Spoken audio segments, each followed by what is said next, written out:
कार्यवाही सुरू करायची आणि त्या पद्धतीने त्या अर्जदारास ऑनलाईन कळवलं जातं की तुमची ही जी तक्रार आपलं सरकार पोर्टलवर केंद्राप्रमाणे आलेली होती ती अशी अशी खाली ह्या अधिकाऱ्याकडे आत्ता आहे आणि तो अधिकारी जो आहे तो अपलोड करतो. आपल्याकडे तक्रार आल्यानंतर त्याने कॉग्नायझेस घेतला आहे त्या तक्रारीचा आणि जर आवश्यक असेल तर त्या कामगाराला म्हणा किंवा मालकाला एकत्रितरित्या बोलवणं, चर्चा करणं आणि मग काय नक्की प्रॉब्लेम आहे ते समजून घेतला जातो.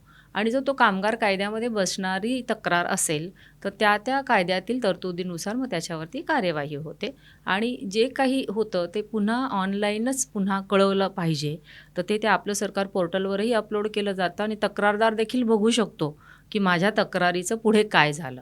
तर ही सगळी प्रक्रिया आहे आणि ही नो डाऊट केलीच जाते. फक्त काय होतं की कामगाराने एकदा तक्रार टाकून दिली की त्यानंतर काय त्याला लक्षात नाही येते की किंवा काय होणार आहे आणि एक जास्त अपेक्षा ही वेगळ्या प्रकारची केली जाते आणि ती कशी चुकीची असते हेही काही प्रकरणांमध्ये आम्हाला ते आढळून येतं.